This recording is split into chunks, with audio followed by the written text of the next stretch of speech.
गासैबो केसखौ NIA खौ सेन्ट्रेलनिफ्राय आसामाव दिनै रिटार्न लाबोबाय। दिनै रुजुग्रा बिथाङा गावसोर मा हिसाबै आफाद दादों आरो माबे लामाजों थांदों गावसोरनि लामाखौ गावसोरनो मिथिखायो।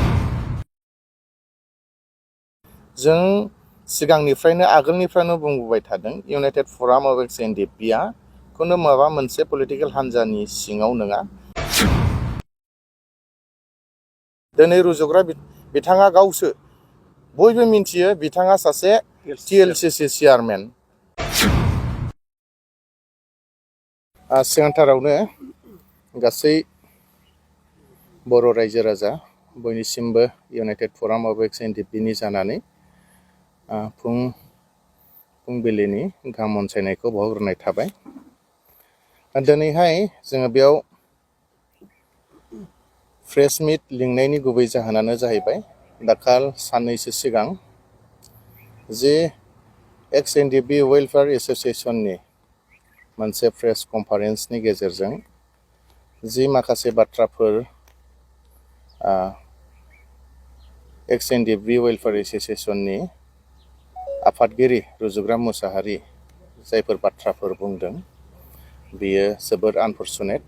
जों बिनि सायावनो माखासे खेंफोरथि होनो होननानै दिनैहाय बे प्रेस मिटखौ लिंनाय जादों। बेनो जाहैबाय गासैबो NDP-फ्रानो गासैबो बाथ्राफोरखौ मोनथिलायजोबखागौ, नाथाय बाथ्राया जाहैबाय जाय बिथां रुजुग्रा मुसाहारिया दाखालि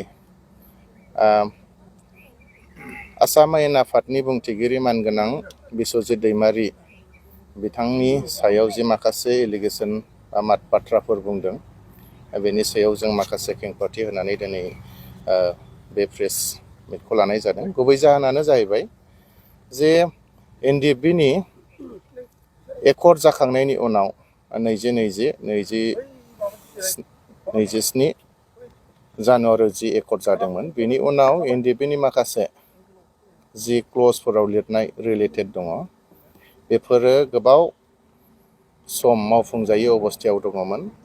फैयै 5 बोसोरानो जानायसै, नाथाय बेखिनि समाव जोङो मोनसेबो खामानिफोरखौ बेबायदि आवगायलांनायखौ जों नुनो मोनाखैमोन। नाथाय मा खालामनो, जोङो बेखिनि समाव गोबां दैदेनगिरिफोरनि सायाव जोङो आसा खालामदोंमोन आरो बिथांमोननो जोङो गासैबो बाथ्राफोरखौ फोरमायदोंबोमोन। नाथाय जोबनायाव राहा गैयै जाय NDP-फोर इउनाइटेड फराम अफ एक्स NDP जायफ्रा राजखान्थि हान्जायाव गैया, जोङो मानगोनां बिस्वजित सारखौ जोङो खावलायहैदों आरो बिथांखौ जोङो नारसिनहैदों। बिथांजों जोङो सावरायदों। जोंनि जि सावरायनाय आरो जि नारसिननाय बेखौ लानानै बिथाङा मानगोनां आसामनि गिबि मन्थ्रि डक्टर हिमन्त बिश्व शर्मा सारजों जोंखौ लोगो हमलायहोदों। दा बिनि मथेनो जे दिननिफ्राय जों लोगो हमलायनानै बिथांजों CM-जों जों सावरायदों 21 सेप्तेम्बर 2024 बे दिननिफ्रायसो जोंनि बेसेबांनाखि क्लजफोराव दङ खामानिफोर बेफोरो माने मोनसेनि उनाव मोनसे मावजानायनि लामायाव फैदों। जेरै केसफोरा जोंना गोबांथार पेन्डिंआव दङमोन, बेनि सायाव खामानि मावनो थाखाय रावबो दायथ' लाग्रा बेबायदि बिबानगिरिफोर जोंनि सायाव गैयामोन आरो जोंनि माखासे दैदेनगिरिफोरा बेखौ दायथ' लानानै खामानि मावाखैमोन। आरो बेखिनि समाव जों जे दिननिफ्राय मानगोनां बुंथिगिरि बिस्वजित दैमारि बिथांजों जों लोगो मोनलायदों। बिथांनि चिफ मिनिस्टारखौ लोगो हमहोनायनि उननिफ्रायसो मोनसेनि उनाव मोनसे खामानिफ्रा जाबोदों। जेरै साख्रि बाख्रिनि खोथा, जों डाइरेक्ट CM-जों सावरायनायनि गेजेरजों जोङो माखासे 3rd ग्रेड 4th ग्रेडनि खथाफोरखौ जों जेरै बिनानै लानो हादों। बेनि अनगायैबो 2% आसाम पुलिसनि खोथा जाहैबाय। बेयावबो दिनै जोङो बेखौ जोङो बिख'नानै लाबोनायनि गेजेरजों जोङो दिनै CM सारनो जोङो माखासे लिस्टफोरखौ दिनै जोङो गथायखांबाय अलरेडि। थिग बेबायदिनो बेनि अनगायैबो मानगोनां रन्जन दैमारि सारनि गनाय गयि बा बिथांमोननि केसफोरनि बेसेबांनाखि माखासे स्टेट लेभेलनिफ्राय जेसेबांनाखि NOC नांगौ बा माखासे लेखा कागजफोर नांगौ, गासैबो बुस्थुफोरखौ स्टेट गभर्नमेन्टनिया NOC हरनो होननानै दिनैहाय बुंनाय बेफोरबो बै दिननिफ्रायसो गासैबो खामानिफ्रा मावजादों आरो बेबायदि थांबाय थादों। नाथाय दिनै बेबायदि मदद होग्रा सासे दैदेनगिरिखौ बिथां रुजुग्रा मुसाहारि बुंनाया माने गासैबो बाथ्राफ्रा बियो माने वेस्टलेस, जों बेखौ गनायनानै लानो हाया। जेरै बिथांमोना मिथिगौ जाय समनिफ्राय जोङो खामानिखौ मावदों बेखिनि समाव एक्स एनडिएफबि वेलफेयार एस'सिएशन आफादानो गैबावा आरो रुजुग्रा होननानै रावबो बिथांमोनखौ सिनाया।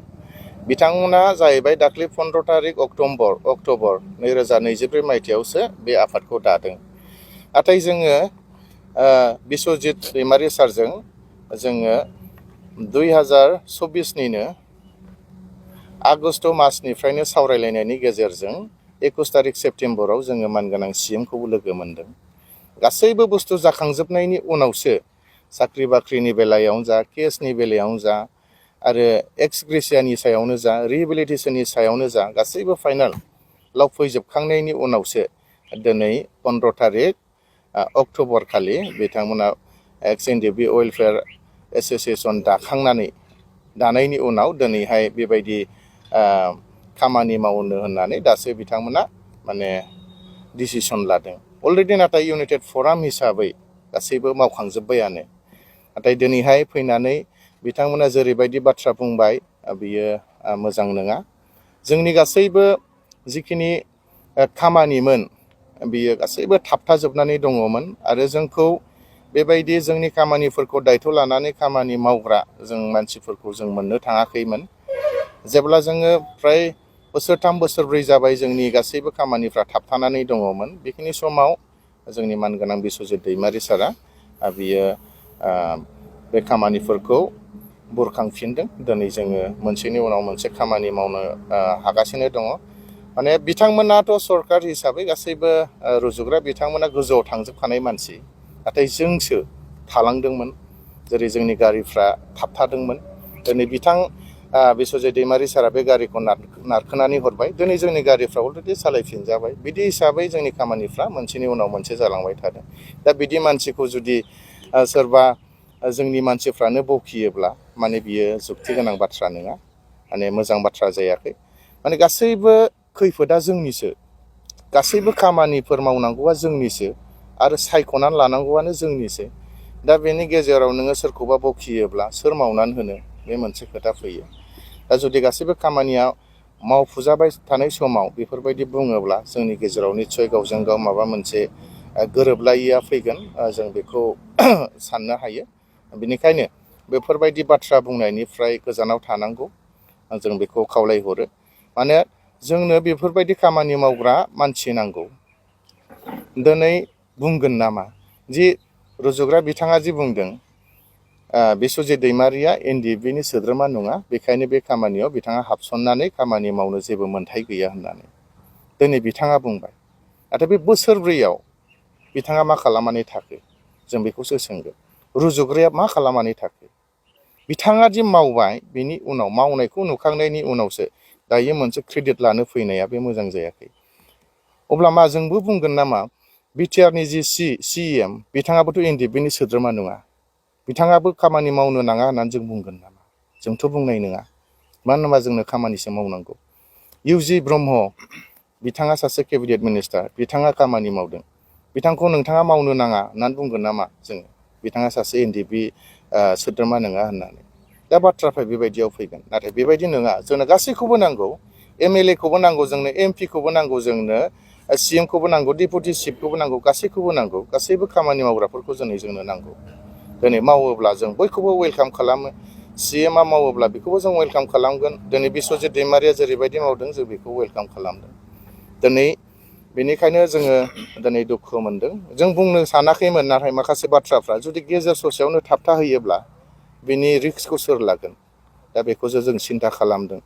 दा रुजुग्रा बिथाङा साननो हागौ माने गावनोहाय मदद नाङा।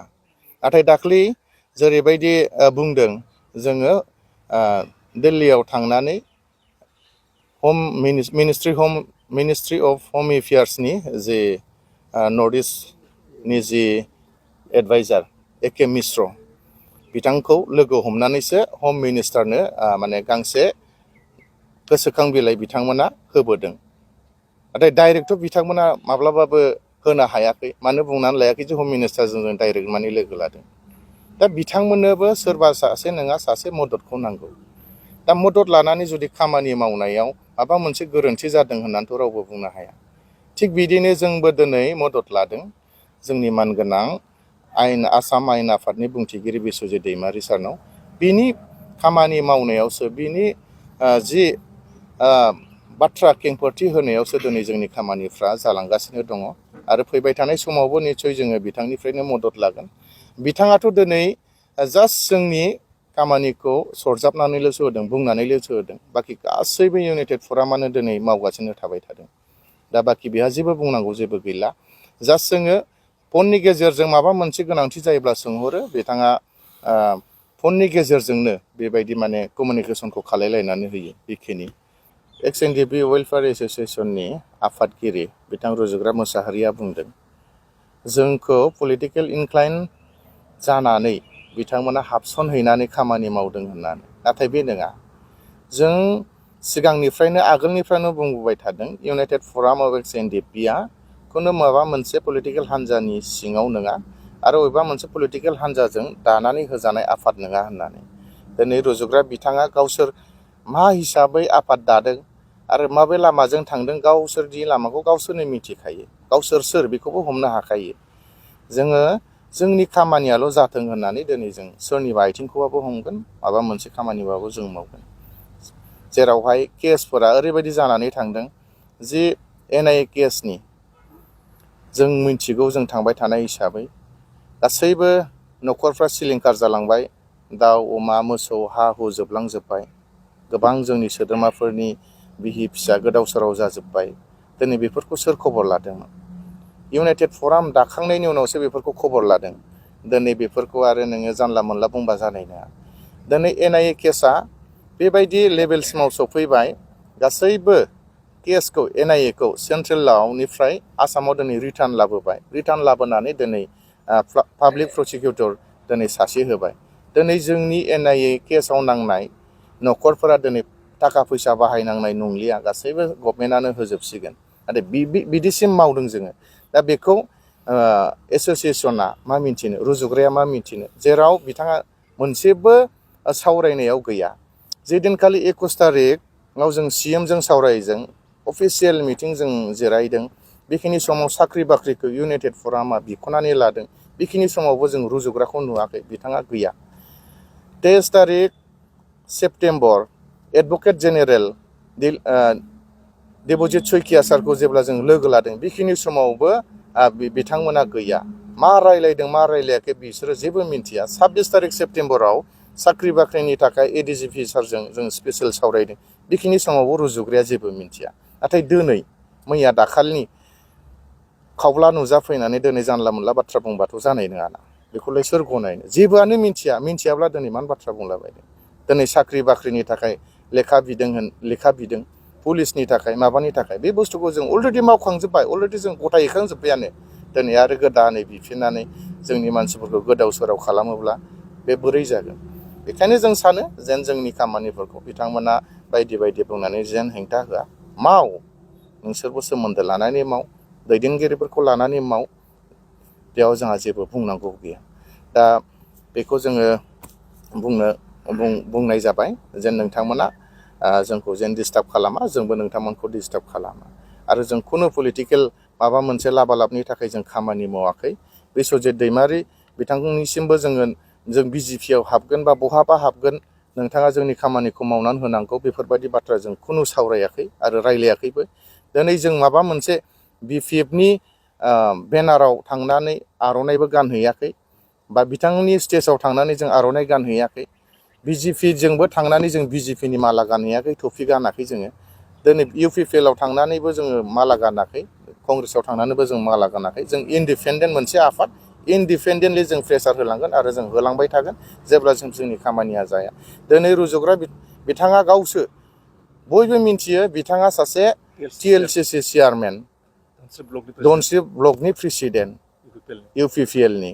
आरो बेयाव बिथांमोना साबैसे जिरायनायमोन गासैबो बिबानगिरिफोर गोजा दिनै जोंखौसो उल्थायै जुदि पलिटिकेल माबा इनक्लाइन जानानै खामानि मावदों होनना बुङोब्ला बोरै जानो बयबो मिन्थिगौ बिथांमोना सोर बेनिखायनो जों बारा बुंनो गोसो गैला बिसिबां काउन्टार होलायो एसेबां गाज्रि जालांगोन आं मोनसेल' खोथा बुंगोन जेन जोंनि खामानिफ्राव बेबायदि हेंथा दाहो जेन जोंनि गेजेराव गावजों गाव भुल बुजा-बुजि जालायनानै जेन दावराव दावसिनि लामाखौ जेन लाबोआ बेखौनो जों बुंबाय गोजोन्थों